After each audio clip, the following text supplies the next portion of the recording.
So if you are going to ask yourself this question, then just relate it back to the real world where a woman is faced with this. This is every woman's reality in the African society. Yeah. Hello guys, and welcome back to my YouTube channel. My name is Uche, and if this is your first time on this channel and you're not subscribed yet, please click on the subscribe button down below so you get notified whenever I post a new video. And if you're a returning subscriber, thank you so much for coming back to this video. I hope you're having fun with the content that I'm putting out here, and I also hope it does a lot in inspiring you to pick up a book and read. So guys, in this video I'm going to be reviewing the book The Visit by Chimamanda Ngozi Adichie. So guys, this book was published in 2021 and it is book 1 in the Black Stars series. So for a couple of years now, Amazon's publishing arm has been selling digital anthologies that it calls Amazon Originals. So the Black Stars series just happens to be one of them. The Black Stars series features 6 black authors who tell futuristic stories. So apart from Chimamanda Ngozi Adichie, other authors and other works in this series are The Black Pages by Nnedi Okorafor. We have 2043, A Man I Should Turn to Be by Nisi Shaw. We have These Alien Skies by C.T. Rizzi. We have Clapback by Nalu Hopkinson. We have We Travel the Spaceways by Victor Lavelle. So I think as time goes on, I'm going to be reading those books since they are very short stories. Even The Visit is a very short story, so very easy to read. I think this one took me about an hour or less to complete, so it's very short and it is very straight to the point. So I'll be reading the other works, and of course I'll be reviewing it on this channel, so guys, stay tuned. So for this book, The Visit, it is a feminist dystopian fiction set in the future.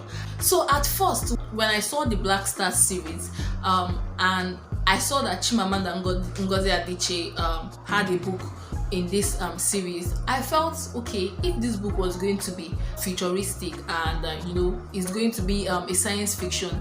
I didn't think science fiction was Chimamanda's niche. I know her niche is feminism, about women, so that's basically what she writes about. So I know that okay, this is the part that she's excellent in. This is the part that we've known her to focus more on. So when I saw that this series was science fiction, I was wondering, when I saw Nnedi Okorafor, I know Nnedi Okorafor writes science fiction, but I have not read any of Nnedi's works. But since The Black Pages, written by her, is a short story, I feel that's the perfect launch for me into Nnedi Okorafor's work.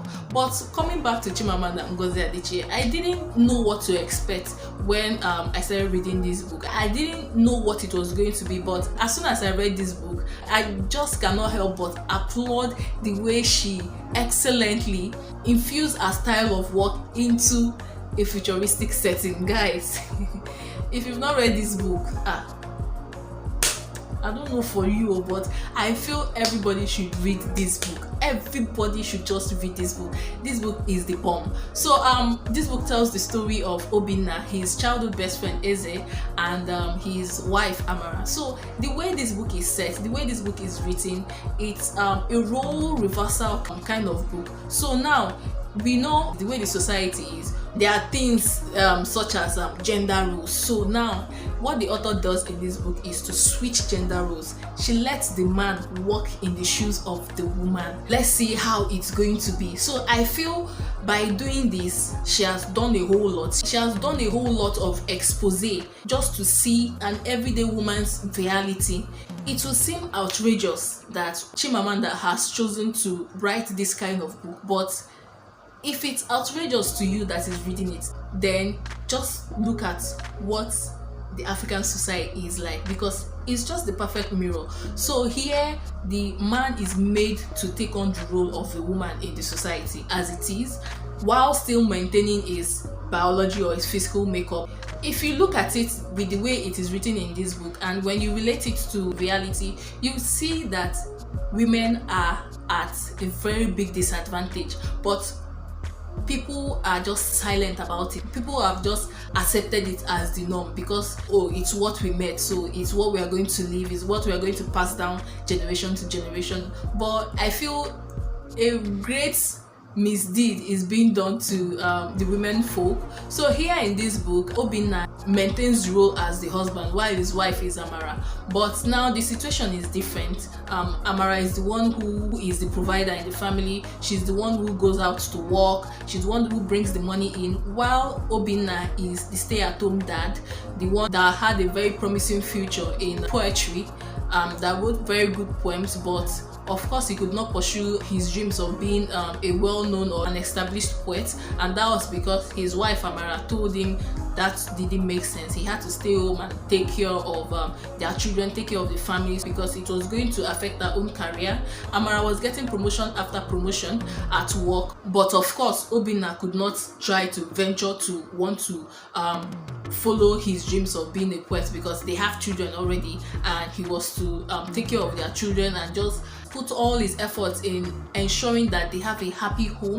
While his best friend Eze is an entirely different person. Eze went to school in America, so the way the book even started, Obinna was expecting Eze in his house because he was coming into Nigeria. So and already there had been this law that masturbation was a punishable offense with 15 years imprisonment. So the way it is, men were not supposed to masturbate, and I feel this is a direct opposite of this legislation that was passed, this birth control regulation. So if in the real world there can be such thing as birth control regulation, then of course it only makes sense that in this book there's the Masturbation Act. So what the author does here with the role reversal is to make people see what women's plight actually is in our reality.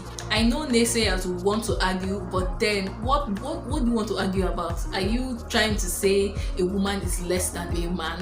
Why is a woman less than a man? Why can't a woman be a man's equal to, even though they are in the same field, they are doing the same thing? This book does a whole lot in highlighting pre-existing gender roles in quotes in the real world. She projects it in this book here. The difference is that there's a switch. So the men are made to take on these seemingly gender roles that the women have, while the women are made to take on the male gender roles. And so we see things like when Amara, the wife, started cheating on Obinna, the husband. So even when Obinna had gone to complain to his sister-in-laws, and they were saying things like Amara is now successful, all these small boys, they'll be throwing themselves at her, and even Obinna had even gone to confront one of Amara's lovers. A whole lot was just going on in this book, and it is just too glaring for you to ignore.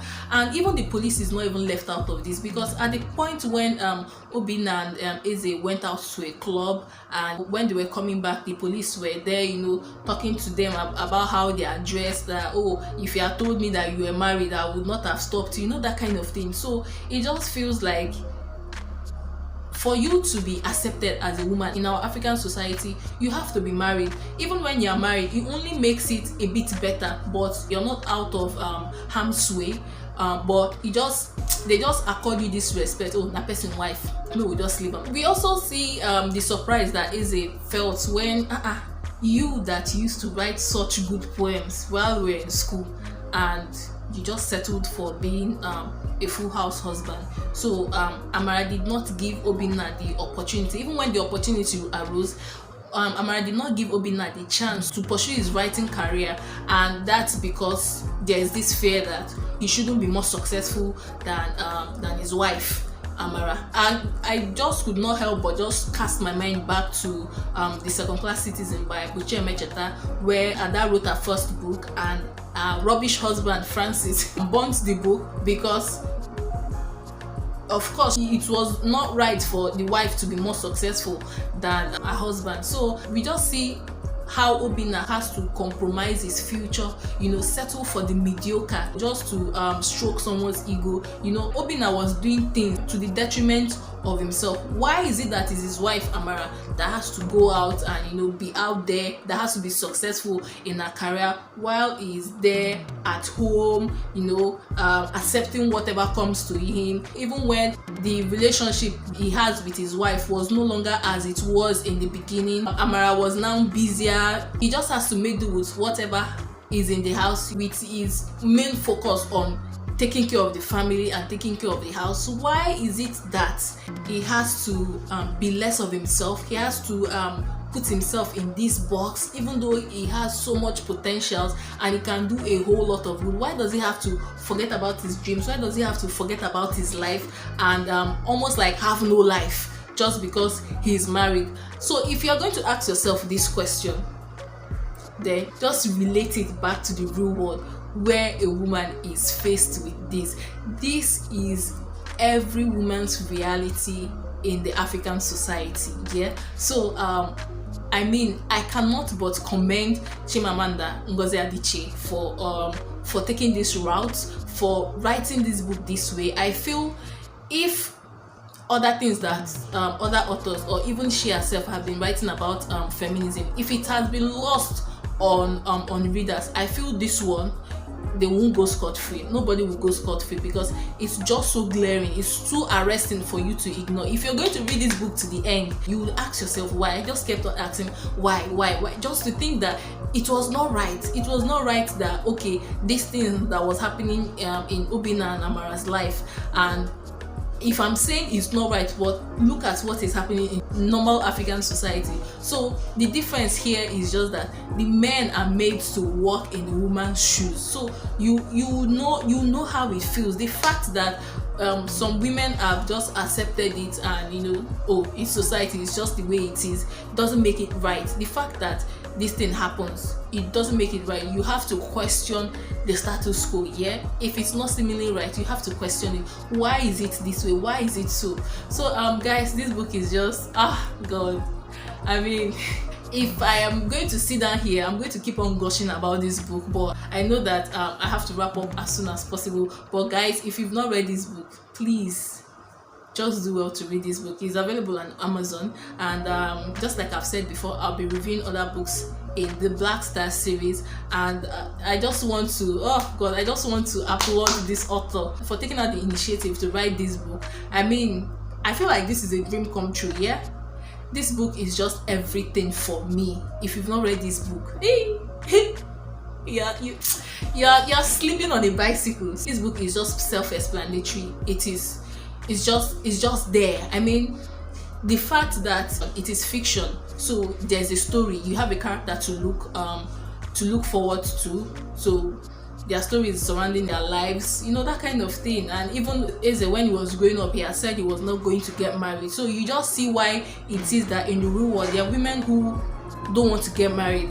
And it's not because they hate the institution married, but what it stands for, the way it subjects women, the way it conditions women to a kind of thing, the way it makes women just forget about their dreams and just abandon their dreams. Because no matter what you say, that's what we are seeing in normal society now. You see people who are doing so well in their careers, when they get married, they have to abandon it just because their husband has to be the one to work, and they have to focus on taking care of their family and taking care of their children. Guys, so that's just basically all I have to say. Leave your comments in the comment section down below. I would really love to read your thoughts on this book and on this review. Do not forget to like this video, share this video with your friends, and please subscribe to this channel so you get notified whenever I post a new video. Thank you so much for watching. I'll see you in my very next video. Bye guys.